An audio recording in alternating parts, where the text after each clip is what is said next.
Hit the like button and go on and subscribe. Subscribe. Go on and hit that sub button too while we at it. Yeah, I'm back, y'all. Nick Madden TV.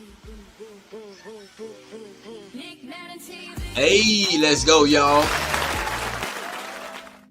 Yes, sir.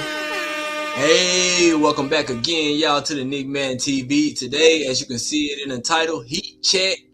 We're going to talk about Klay joining Miami and Deshaun a little bit under fire, you know what I'm saying? But not so quite under fire, but it's the bridge has burned in Cleveland, you know what I'm saying? So we're going to go ahead and get into today's show, dog. You know, let's go ahead and start with the main guy first, Klay Thompson, my bad. One small update, Klay, he about to be bought out since August 23rd. Well, today, you know what I'm saying, he gonna get the buyout. Then, you know, reports has came out that he about to go to Miami, you know. Now, what does Klay bring to Miami? Last year, Klay had 11.7 points. Let me say it again. He averaged 11.7 points, you know. 2 rebounds, 1.4 assists, and played 69 games, you know what I'm saying? So I think his fit makes a lot of sense because Miami's biggest problem with Giannis and Bam front court is obvious. The spacing, the defense, you know what I'm saying? I think this is gonna be a top 10 defense for sure. And I also believe with Klay joining them that they spread the floor a little bit better, though. They got some shit, get shooting on the floor. You know what I'm saying? He might not be the Golden State Klay that he once was, but I think he got a little bit of, he got enough arsenal, you know what I'm saying, to go ahead and make open shots, you know. So, but he still shooting 38.3%, you know what I'm saying, from three since, you know, last year. But Miami, they definitely going to need that spacing with him and things, though. You know what I'm saying? Now, already on the roster, you got Giannis, you got Bam. Andrew Wiggins, they reunited from being in Golden State together. Davion Mitchell, you know, possibly their point guard. Bobby Portis, Tim Hardaway Jr., Nikola Jovic, and a few more young players and stuff, too, though, you know. But the lineup should look like Davion, Klay, Andrew, Giannis, and Bam. You know, so I think that group gives Klay something that he hasn't had late in his career. You know, multiple high level defenders. You know what I'm saying, around him. You know what I'm saying. My bad. That's why I say like their defense probably be like top 10. You know, and that's one thing that they preach into Miami, the defense. You know what I'm saying? Go back to the back in the day, Alonzo Mourning, you know, Udonis Haslem, that tough image. PJ Brown, I don't know if y'all know or if y'all go back that far, back to the 90s and things, but Klay joining Miami is definitely going to be a good look for him. If you're not going to double team Klay, that's for sure. So more than likely the other team, they're going to be double teaming Giannis. You'll leave Klay open. You know, I'm going to say 8 out of 10. He going to hit 7 out of 10. He'll hit, you know what I'm saying? Then if he running the screen, you know, he can dump it down to Giannis now. But then that's when the other guys come into play. But like I said, the main strength is going to be defense. Now, Klay might not be the top-notch defense as he once was, but, you know, he going to do his thing, though. But let me go ahead and bring up a video that I got online that Miami new edition. You did? The Heat just got Klay Thompson! Klay Thompson going to Miami. He got bought out by the Dallas Mavericks. The minute he can go to a new team, he's taking his talents to South Beach. We got Klay, baby! This team is good enough to compete in the East, at least make the conference finals.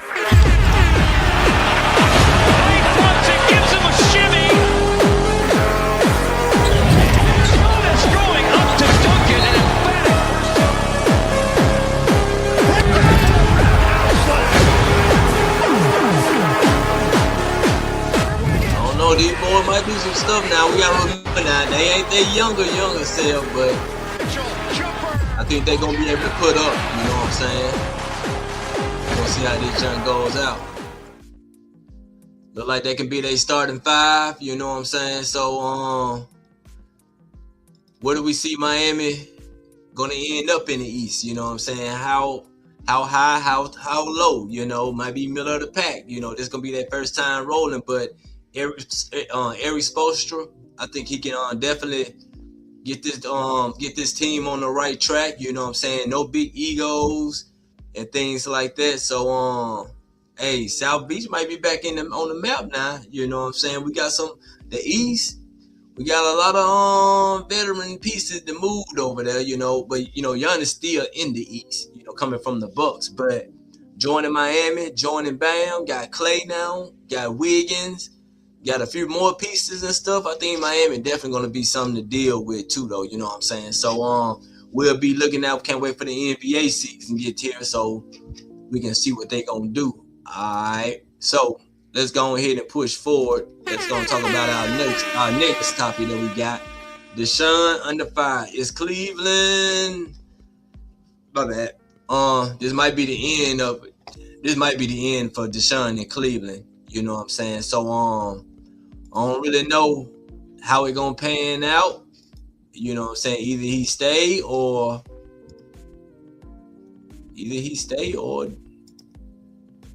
wait till next year. Next year they gonna move on. Let me go ahead and get this set up too, though. What y'all think, though? Did y'all see the press conference yesterday? I think it was pretty bad, though. It wasn't a good look for Cleveland. That is, the fan base doing all the things that they were doing. You know, the disrespect of the man. You know what I'm saying? But let's go and hear what Deshaun got to say. Let's hear them talk about. My bad. Let me get the other video. Talk to you about before the game, like how you might respond to whatever the crowd reaction was. Obviously, there were some boos out there. Just what was your kind of reaction in the moment? Man, I didn't have no reaction. I think the biggest thing is. Hey, how you started out? He like, man, I ain't had no reaction. Hey, that let me know that he fed up, dog. He pretty much fed up. He ain't sad. He ain't mad.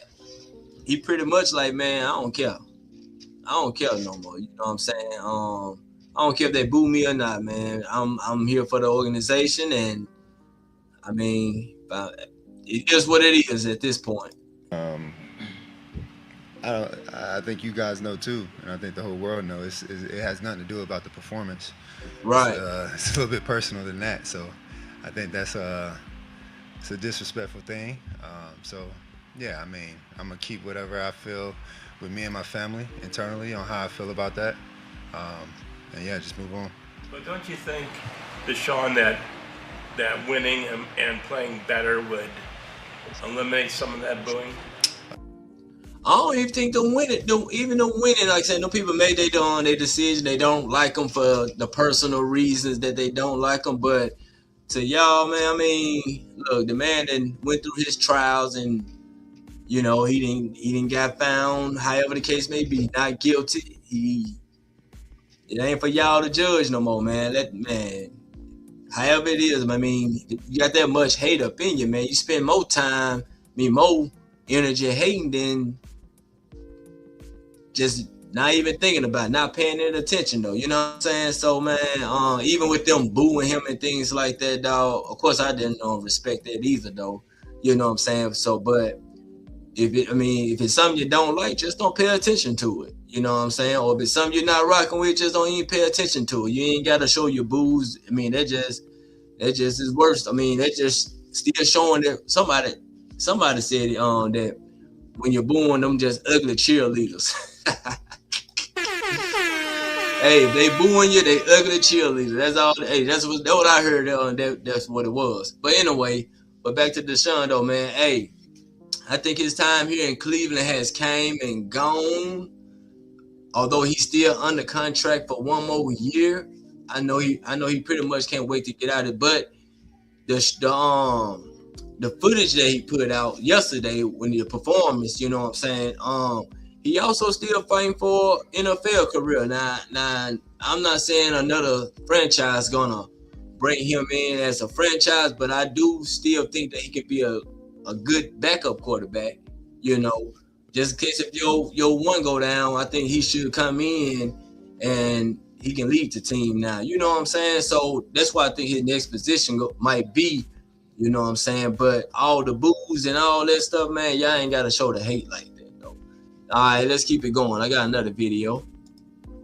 You know, being honest, being, you know, the type of person I know I am, and the character would help. And I guess it haven't. So that's why I say it's personal. So, you know, it is what it is. People have their own opinions. I can't, you know, there's only so much you can do to change that. So at the end of the day, you know, I just have to continue to just work on it and strive to be better mentally moving forward. Already, man. Deshaun, man, hey, keep on moving forward. Keep your head up. I didn't mean to say he under fire up in my title, but keep your head up, Deshaun. I mean, if y'all can go back to when he was the man back there in Clemson and Houston, you know, he did big things in both of those organizations and things, though. You know what I'm saying? So, I mean, they gonna boo him and things. So they're leading up to the Cleveland Browns. Y'all decision that y'all gotta make. You know what I'm saying? With your Monken, Barry, and whoever else gotta make this decision.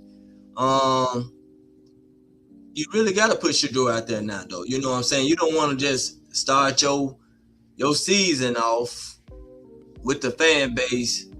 Not like y'all not gonna sell out anyway. I doubt if Cleveland sell out, but the little fans you got that come in there, they're gonna be booing if Deshaun playing. So it don't make sense to start Deshaun and have the fans all, you know, starting off negative. You know what I'm saying? So Cleveland Browns, go ahead and make Shador the number one going into this week practice. He need to be working strictly with number ones, getting him prepared for the week one game against the Jaguars. You know, now this third preseason game, you probably can get him first quarter. You know what I'm saying? Or, you know, first quarter, give Deshaun second, give Dylan third. You can give Dylan the whole, matter of fact, you can give Dylan the third and the fourth. Or if you want to fit Taylor in, you know, however you go. But I think Shador should already be I think Shador should start with the ones playing in the preseason game against the Patriots. First quarter, go and get them little reps going on so you can be kind of good. You know, get that chemistry rolling. Give Deshaun the second quarter, Dylan third and fourth. Let them finish it out. All right. That's how I think it should go. Because, like I said, you're not going to do Deshaun no justice just having him out there and then fans booing, throwing popcorn and everything else out there on the field, talking about the man. So he got to play against the home team and the away team. Bills had a lot of fans in there, too. So if you put them on there, they might add extra boos in there. Then we sound like the whole stadium booing them. So Cleveland Browns, go ahead and start Shador, dog. Let's go keep it going with Shador. My Achilles. And that same fan base, they cheered when I got hurt. So does that have to do with, what does that have to do with anything about performance? When a person get hurt, especially for your own city, and they cheer. Does any of that make you regret coming here? No, I don't regret anything in my life. You know, I think the Lord put me through situations for a reason. So I don't. I already say that, Deshaun, though. But hey, here's the human side, though. You know, y'all cheering for somebody to get seriously injured. That's ugly, man. That's ugly. That's disrespectful. That's just pitiful. Like you ain't got no type of human heart or something. You know what I'm saying? So just cheering for the man when he got hurt shows the type of people that you are and things, though. I mean, football is football, but you're still dealing with humans. These guys not robots. You know what I'm saying? So, Cleveland fans, y'all got to be better than that. You know, I'm not part of it. Well, I'm pretty much I'm an adopted Cleveland Brown fan, you know, because I'm coming here with Shador. But I hope y'all the success, though, because I look at it from a point of, like, you know, the Browns always been the sorry team, you know. Now that I didn't start watching y'all since last year, not the team, but the off-field media and how y'all, you know, how y'all spread rumors now, the negative vibe, you know. So I see why y'all been losing for all these years. So, go go ahead and Shador, man, he got that vibe of wanting to change your organization. He said that in the pre-draft stuff, right? You want to change your organization? Pick me. And I'm telling you, man, let that boy rip. Do not let him Todd, make him feel comfortable. He ain't got to be looking over his shoulders to see if somebody got to be coming in. Of course, the media people, they're going to be talking week to week to week to week. They're going to be talking about him. They're going to be saying he shouldn't be in. They're going to be saying all of that. But come on, Cleveland fans, y'all got to get that straight. Shout out to my Coach Nation. Regret anything at all. But, you know, I had different thoughts on how it was going to be, but, you know, it is what it is. You know, sometimes, you know, the tables turn, and I'm patient enough because I'm a child of God to, you know, wait for that time to change. So I'm not tripping on it. I heard Watson ain't tripping on. Hey, don't just keep your head up though, bro. I know you can't wait to get out of Cleveland, and the writing pretty much on the wall though. I mean, I think Deshaun just probably just say, you know what, man, forget it. I mean, I'll be the number 2. You know what I'm saying? Let them have Shador. You know what I'm saying? Not in just in giving up way, but hey, man. He done with Cleveland also. Cleveland done with him. He done with Cleveland too. Go ahead and move on. He might just come in and say, hey, Monk, go ahead and give it to Shador. Let him be the QB1. I'll back him up. You know what I'm saying? Whatever it takes to help the team win, I'm going to do that until this thing is over. You know what I'm saying? And that's how I think it's going to end. I don't think they're going to be able to trade him and things like that. So, I mean, long as if he ain't on the field, they can't boo him if he ain't on the field and things like that. So, and Cleveland fans, I mean, you know, try to not even recognize him if that's the case. You know what I'm saying? If you gotta boo him, then just don't even boo him. Don't even pay no attention. Cheer for your team. You know what I'm saying? So, I think Deshaun will end up a veteran backup. You know, helping Shador get through the season. What I think about with Klay gonna be another veteran, so trying to help the Heat get back into they run up things, you know what I'm saying. But hey, also today later on coming back with some Shador, I just thought I'd touch on Deshaun since I've been thinking about it, and I've been watching a couple of things too though. And even when I first watched it, you know what I'm saying, I ain't like how it was going in the press conference and things like that though. But Deshaun, keep your head up. Klay, you a Heat now. Let's see y'all make it happen though. But that been my time for today. Make sure y'all hit that like button and subscribe to Nickman TV, the #1 reaction channel in the world, Craig. And you know, wrist up. Hey, Shador, we finna start week 1. This our season. I'll be back to talk about some more about more of Shador on my next live. All right, I just want to touch on these 2 subjects here to go ahead and get that little content out. You know, yeah, do me right, YouTube. So I'm out of here, dog. I'll be back with more today.